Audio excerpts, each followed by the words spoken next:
baby. It ain't what you need. Chase it. Heaven is what you bleed.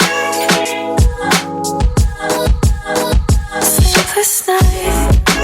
Trying to get my head right. Hi everyone, welcome back to Lavender. Today's video is an episode of Artist of Life, a series where we feature real people who are actively creating their dream life. So we explore how they got to where they are and what they've learned in their journey that you can apply to your life. My name's Eileen and I'm so excited to introduce the lovely, the talented, and the very fierce Sorah Yang. Hello. So Sorah Yang is a dance teacher, choreographer, and singer from the Bay Area, currently living in LA. And she is like a ball of energy. She's a beam of light. I love her so much. She's super inspiring. So a little backstory, we actually went to USC together and we danced on a hip hop team together. And it's just so amazing to see like how far she's come. So I'm so excited to have you here. I'm excited to be here. I'm so excited. Thank you for having me. Thank you for being see. Okay, yep. That's gonna be the whole You time. want to leave that? Yeah, why not? Okay. Yeah. Okay, so let's talk about your story a little bit, because I know you went to school for business, Yes. but you've been dancing since high school, and ever since I've met you, you've been like an amazing dancer. So can you talk about like your path, how you decided to take dance more seriously? My motive was just to have fun. I was like still really serious about basketball. I'd been playing since I was like a little girl, and still like super into it playing in high school. And then my friend and I were just like, let's do something like extra that's like fun together. And we just found a local dance studio and we signed up for a beginning hip hop class once a week. So I started dancing once a week and just pretty soon realized that I could kind of dance. It was just like, I was like, oh, okay, like I'm not terrible at this. Like there's some, anyway. And I really I just fell in love with it instantly. Fast forward, I moved down to LA for school, not for dance, to go to USC. And I was really serious about just pursuing this like business career and like wanted to be like marketing, just executive, blah, blah, blah, blah, blah. And then I joined GRV. Still like loved dancing, but I still saw my career and my education as like kind of my priority, and that's the direction I was still headed. And you were like working, right? Yes. So you had a job, plus you were doing GRV. Yeah, I had a work-study job all throughout college, like 20 hours a week. It was an office job.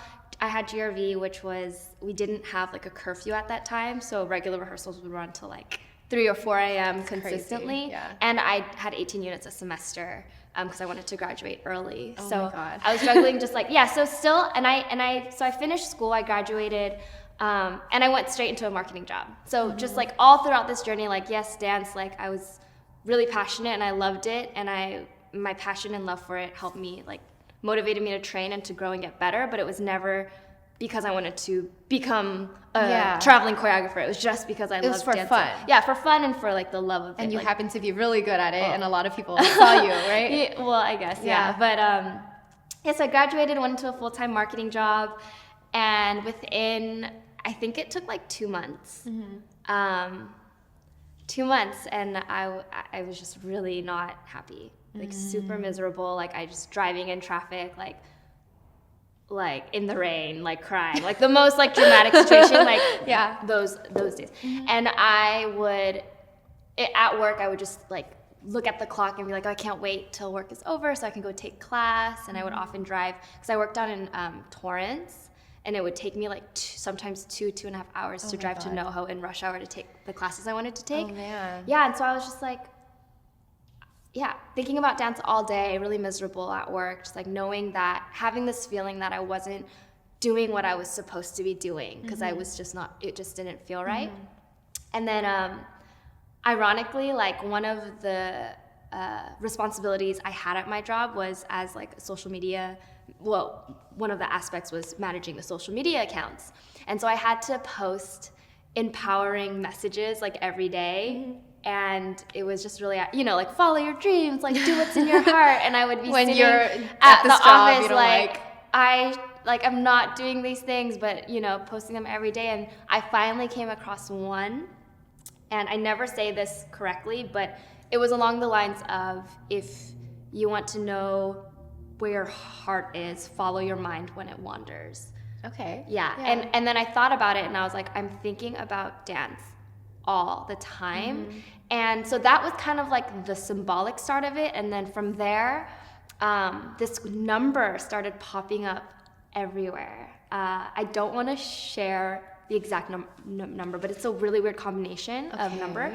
That's And so creepy. What it do you started, mean? It started popping up everywhere, Okay. like receipts, license plates I would be driving behind, the queue if I was like, in line to get food, they'd be like number, like blah, blah, blah. Everything, the price of How things many that I was digits paying is this for. number? It's only 2. Okay. But it's just the fact that I saw it everywhere. It to the point where I was like, okay, sometimes when you're looking for things, you just see them more. But to the point where you're like in traffic and you look up and the license plate, like it ends like, in again? that. Again, then you go eat and the receipt, it's like, that's your number, and just everything, like the number of likes. I know like this sounds so silly, but like the number of likes on posts and just like everything was this number, like for, I would say, at least a month. And it was freaking me out. And I finally Googled it. I was like, maybe there's like some symbolic meaning behind this. Like, even if it's not really valid or from a credible source, like it'll give me some type of answer. I found one really just like discreet website, and it talked about like this angel number that. I've heard of these angel number Yeah, things. so it was like an angel number, what my number was. And then the message said that basically like, whatever you want, like however you want to like manifest yourself, it used manifest as the word, like yourself to the world, like whatever you want to become, like it will take care of you. Oh, that's nice. So, because I think the biggest thing for me that was holding me back from taking the leap of faith into dance was just pure, like 100% financial. Like, how would I make this work? I like just graduated from a crazily expensive university, and I'm in debt, and like, how am I paying my rent? Like, how am I gonna make all this work? And so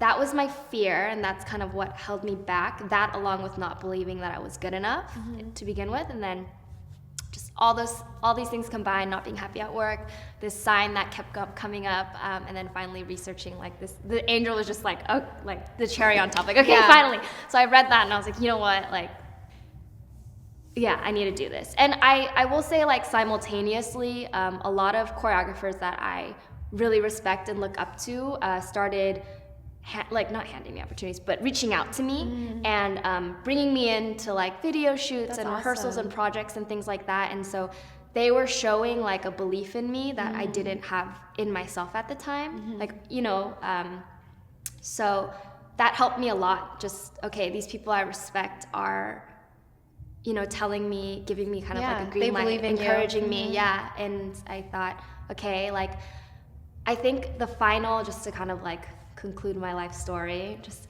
the final thing that I kind of realized in making that final jump into quitting my full time and figuring out how to make dance like work was deciding that it wasn't about being good enough. Because I always use that as my excuse. Like, I'm not good enough. I'm never going to be like this choreographer. I would look at the top choreographers and be like, I'm not at that level. I'll never be there. Like, I can't do what they do. Making excuses like I started too late. Like, I didn't have like all the training. Yeah. And then I realized like, yeah, I'm not where those people are. Maybe I'm not good enough right now, but that doesn't mean that if I don't put in the work that I won't become there. Yeah. Like I won't get to that level. Yeah. That allows me to do those things and to live out those dreams, So once I decided like, yeah, Sorah, like you might suck right now, like, being overly harsh, but like that doesn't mean that doesn't prevent you from becoming great. From trying. Yeah, from trying and exactly. like, yeah, you're gonna have to put in like so much work, but I just decided it's not about being good enough, but about wanting it bad enough, like wanting to be good enough. Badly enough, yeah. I love it. Okay, Yeah. so you decided that you wanted it more than, not even trying. Yeah, right? I mean, I knew that I wasn't where I needed to be like, an international like teacher. Yeah, but nobody starts out that way. Right, Like, but I there's think no way. Comparison, like when we compare ourselves to successful people, we look at them in the Yeah, light, yeah. and when they're in the light, it's because they've succeeded. If they've Yeah. kind of reached that level of greatness, and I think just deciding like I can't use that, like I can use that as my motivation, but not as like something to discourage me because I'm not close to that. I mean, there's a saying like, don't compare your chapter 1 to someone else's chapter 20. Exactly. Because you don't know how many steps they've taken to get there. So Right. it's all about like, just start where you are. Totally. Yeah. And even the way that people get to like similar destinations is so different. And I think like not making excuses because of maybe where you come from or how much money you have or, you know, the mentors you may or may not have. Like those things like should never stand in your way because you can still become successful, you know? Like you can find a way to become successful and it'll happen the way that it's meant for you. I think. Can find a way. Yes, you can find a way. Okay, next question I want to ask is, since you've taken that leap of faith, what has been the biggest challenge in becoming like an artist or, you know what I mean, pursuing your dreams? So I think I got this question a lot towards the beginning of doing dance full time. And in the beginning, the number one answer was finances. So it's just when you decide to leave a very stable paying job for something very unstable, very uncertain, not guaranteed, it's how do you stay afloat? Especially when, you know, if you're pursuing art, you're gonna have to invest. Like you just start out by investing in yourself and your growth and in putting yourself out there. And I just didn't have the luxury of like having a lot of money to like propel me in that way, you know? So in the beginning, I was juggling so many part-time jobs just to get like extra money every week. Like every week would be different. Like I think there was one year, I forget which, maybe this was 2013. I think I counted and I listed all the different random jobs I did. Yeah. So can you give an example of like what kind of weird jobs you had? Yeah, well, so one of them was I was a personal assistant, and it ranged from doing like the very typical like filing, paperwork, organizing office spaces to going grocery shopping at Trader Joe's for people or taking care of like their parents, you know, like kind of elderly care. Yeah. And I also was like a tutor, an academic tutor, which is not my forte in terms of just not academics not being my forte, but just like being patient with people, like sitting next to them. But I tutored a lot. I did really random. I did like random acting things through my agency, but I'm like the worst actor ever, so don't look those up anywhere online. Like, everyone's gonna look them up now. I know, now they're gonna look up, but they're like, I'm just telling you, I'm terrible. So I apologize. But that was like, what else? Oh, I was a PR assistant. I worked for like this kind of like startup PR agency for a little bit, so that was a lot of writing, just a lot of different things. I just found ways to make money. I just found ways, and that was just stressful because every week, like you're searching, you're applying, you're going, you're driving all over the place, and just to get like an extra $200 a week for whatever expenses for food, for gas, and so that was the initial struggle was financially staying afloat and supporting myself, all the while investing in making myself, you know, get to the level that I mentioned that I wanted to, you know, so like you invested in taking class? Taking class, and also like, what else? When you're starting out as a dancer, it's really important that you create work, like start to build like a portfolio, a presence, and that requires like a lot of investment. That's true. For like videos and stuff. But if you're, you know, scraping by to like make rent and stuff, like you're not thinking about paying hundreds, like not hundreds, but like a couple $100s for videos and stuff. So even that, like that was difficult.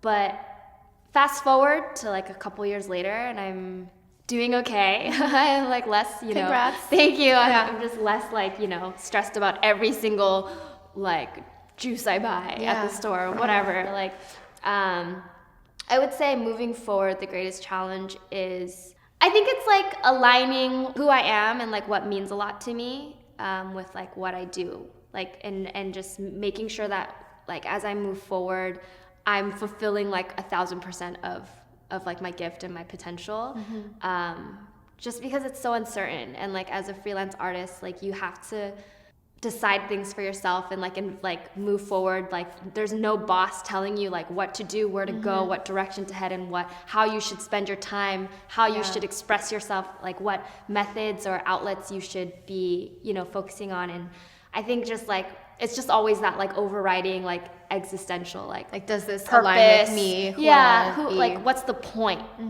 I think that's been a huge question, is like with everything I do, and like it's always challenging to find like the most effective way to like use my voice and my gift and whatever opportunities I'm given to like maximize, that. That's what I appreciate about you, because you really care about your voice and the energy you put out, and you can tell by like everything you post on social media. It's always positive. And I watched that video. I want to put a clip in it here, like where you told that girl like, I am strong. Remember the girl, and you told her to repeat? That was so cute. Amy, what did you learn today?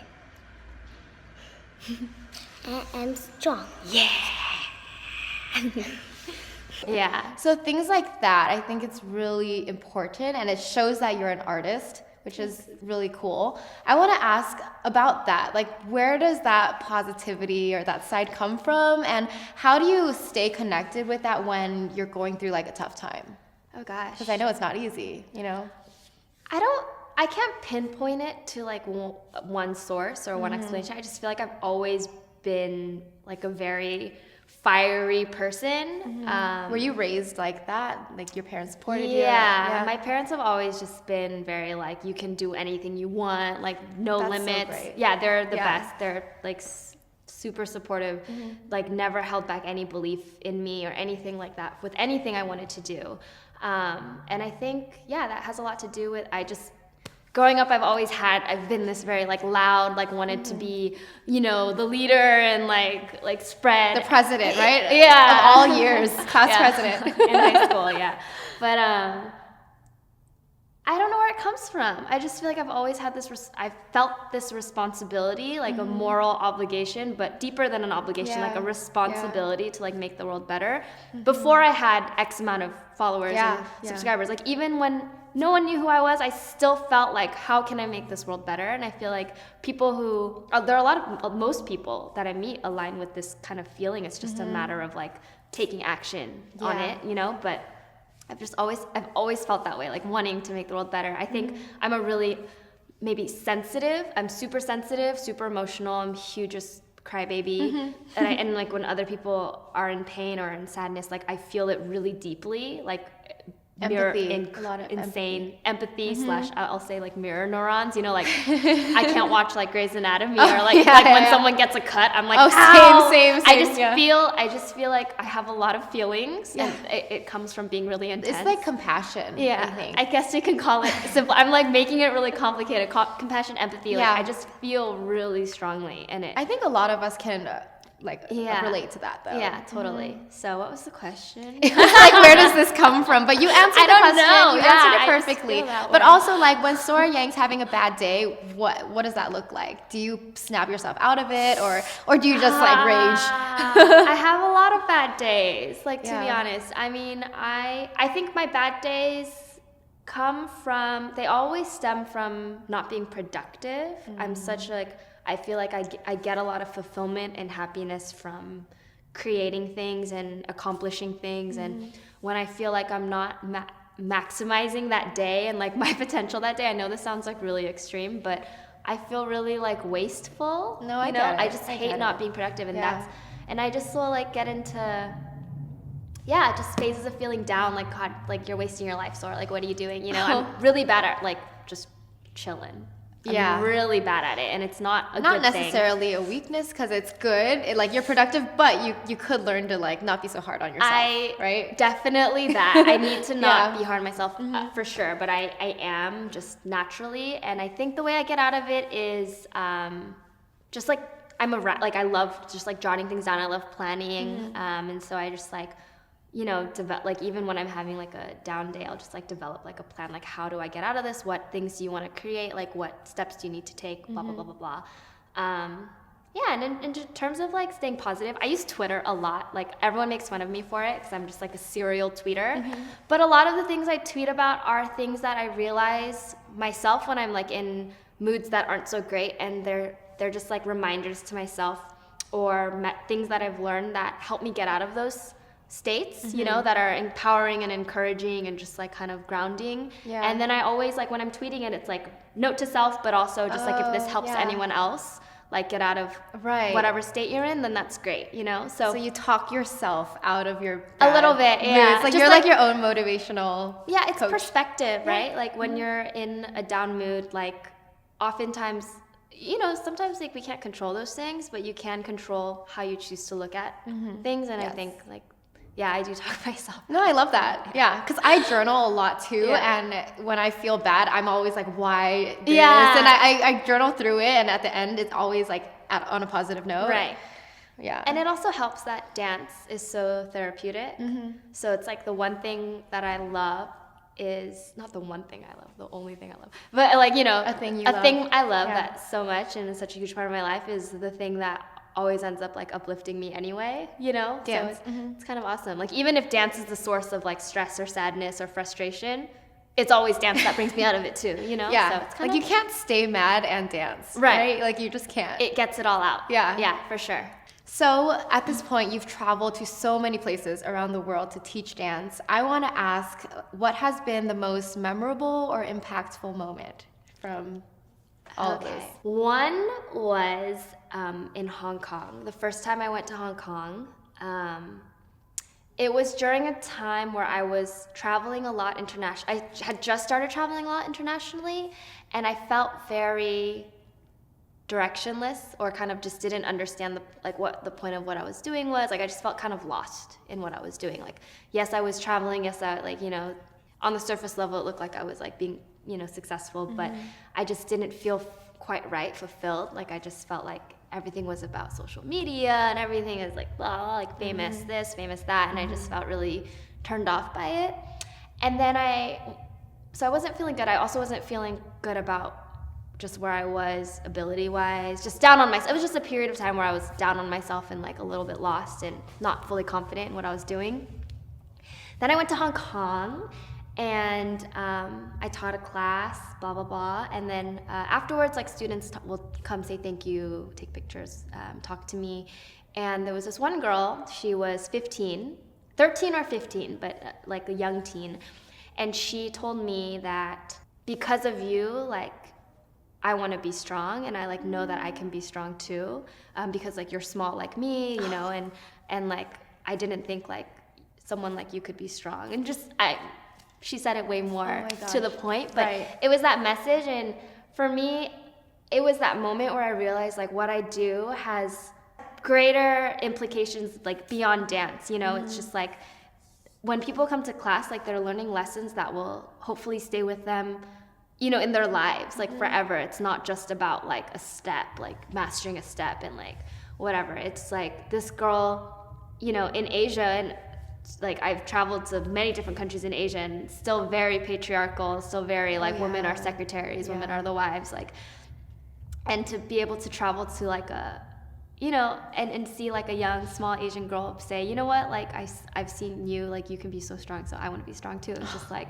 I know, and I would cry. I like trying not to cry, like talking about it, but it was during a time where I just felt so lost, and then like, all I did was teach like a piece, and for that to impact her the way that it did, it was just like, yo, she's gonna be like a boss one day now, like a CEO or whatever she wants to be, a biologist, a coder, anything, a singer, like she's gonna, like the fact that I kind of helped her believe that she can be as strong and as big as she wants to be, like through a piece, through dance, like a routine, was so I love that. That's so empowering. So that was just like, like I'm gonna keep going, like this is why I was given this weird way that I move, like this is why I'm short, like this is, like it all comes together, it's all used together. up. Yeah. So that was like super defining, and kind of just like, I think about it every time I feel a little lost or like purposely directionless. I'm like, you know what, like this is reaching people I don't know that it, beyond my own acknowledgement. Like I don't know who this could be reaching, I guess is what I should say. And because of that, like I should keep going, so that was one. Yeah, if you get that and it's like you see the results and the rewards of your work, like how can you stop doing what you're doing? Right, it's just, you just got to keep going, keep spreading the love. Yes. Yeah. Now let's switch over to let's talk about your dance pieces. I want to know, what is your favorite piece that you've choreographed and why?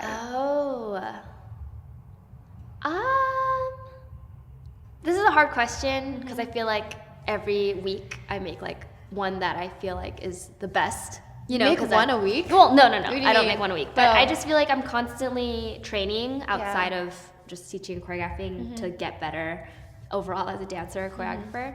And so every time I create, I feel like it's better than my last. Like, that's great. oftentimes, not every single piece, but oftentimes I just feel like, okay, I've grown in as a mover, so this new piece is better. I would say just in terms of one that means a lot to me is my Like a Boy piece. Just because I made it for my teammate. So yeah,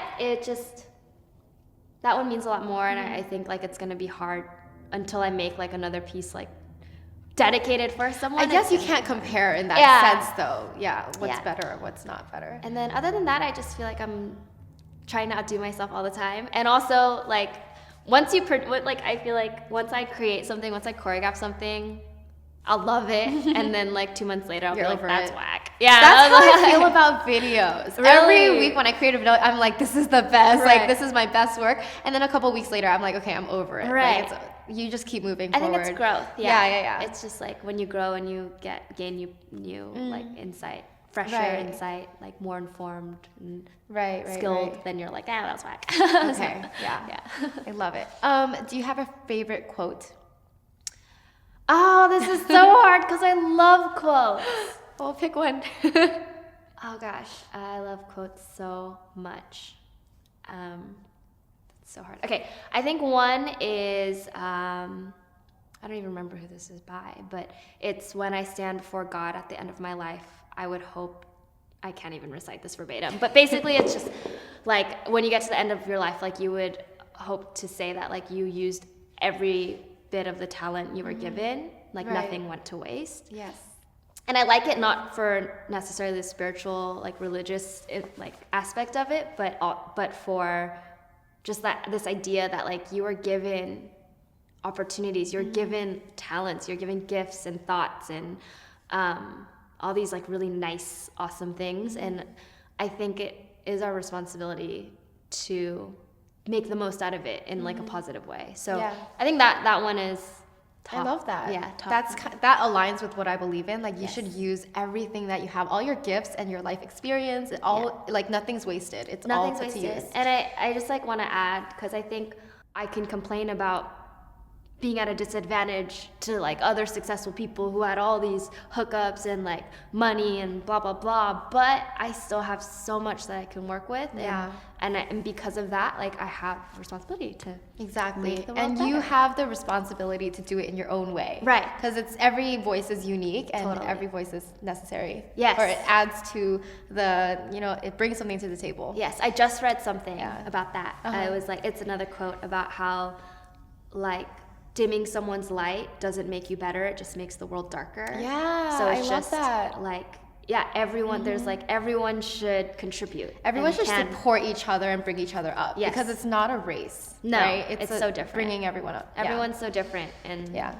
needs to like, I think that took a few years for me to learn though. Like when I was in college, I would like compare myself to other people. Oh, yeah. You know what I mean? Of course, and you're like competitive, but the older you get, the more you realize like you're in your own path.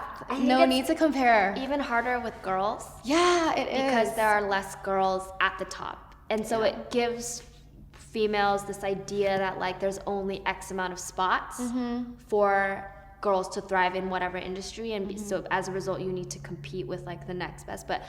And I've fallen into that trap like in the beginning, and I'm just like wanting to be like the best and the only, and then I just realized like, man, when you're the only girl and like for me, like when I'm traveling with like 10 dudes and I'm the only girl, it sucks. Like I wish there were more girls with me. Yeah, I noticed that. You're always with guys and like where are the girls at? Yeah, and I like once I realized, I was like, dude, like women are the best, and I want to travel with more girls. So like once I realized that, I was like, I can't try to be the best.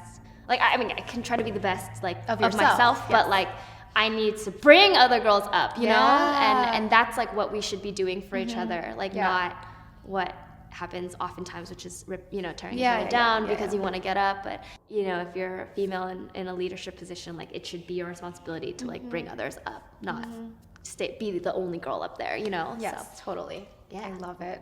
So last question, do you have any advice for aspiring dancers or artists, people who want to be like you? oh God, I don't want to be. First of all, you don't want to be like me. I'm a weirdo. I think I'll start with really narrow with dancers and choreographers. I think you have to find who you are. Like figure that out. Like really hard. Like figure that out Really hard. How would you do that? I think it's just, I've had so many different periods of like patches of like life crises and soul searching, and I think everyone has a different way of like discovering who they are, but I don't know, just doing things that make you happy and like engaging yourself in areas that you're passionate about, no matter how trivial or small or random they seem. Like if it's fishing, go fishing. I don't know, that sounds so silly, but just like to invest yourself in areas that resonate with you, I guess is how I would word it. And having really awesome talks with friends, like that's always really like eye-opening. And just, I think it's the reason why I say this, you have to know who you are, is because if you don't know who you are, like, or at least what you like, or have a general idea of that, it's really hard to be your own artist. Because I think like art is such a reflection of like the soul and like the spirit and like mentality or whatever. So I think like that's why you see a lot of younger dancers like and choreographers, they come out with pieces that just look like other existing choreographers, and it's because they haven't fully developed like their own way of moving and their own interpretation of music and like things like that. And I think that comes from, for dance specifically, like you just need to train a lot with a lot of like either the people you really like the styles that you really like, or with everyone to figure out what you like and how you like to move, and then just commit to that no matter how weird it is or how unpopular it is, because that's how you're gonna figure out who you are. And then if you know who you are as a mover and you really are in tune with that, then you're gonna be able to create things that reflect that and reflect you. Because I think that's the biggest thing that's like lacking, is a lot of like unique original voices that are like new. It's not easy. And it comes with time. That's exactly what I was gonna say next. It takes so much time. I think Yeah. there's like always like people want things to be so expedited. Did you have like a clicking point where you're like, oh, this is me? Like, was it when you started or a few years in? I've always hit hard. Like Yeah, it's always just yeah. been like it's never been like an effort thing. It's always just been like I just have Boom, always boom. interpretive dance Yeah, like that. yeah. Like, and that's just the way that when I feel empowered is like when I dance like that.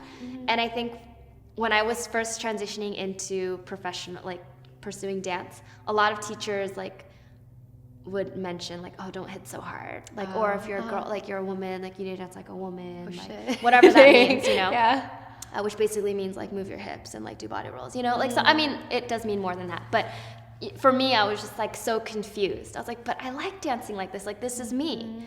And for the longest time I was really confused. Like, people are telling me that like what I'm doing is wrong, but it feels like it's me. Feels right. Yeah. And then one day, I think I was just like, F it. I don't know. Like, I was like, I just had like an epiphany, and I was like, this is me. Like, I don't care. Like, you can't, first of all, you can't even confine, like, gender roles and norms are so like prehistoric now, like 1990, whatever. Right. But it's like, I get there are differences, you know, and that there are beautiful feminine qualities and beautiful masculine qualities, whatever. Like, yes, I agree, all of those exist. And then I just realized I'm gonna be me, I'm gonna dance like me, I'm gonna strengthen me, but I'm also going to learn all these other things. Yeah. So that like when people are like, oh, dance like when people are like dance like a woman, I'll be like, okay, fine.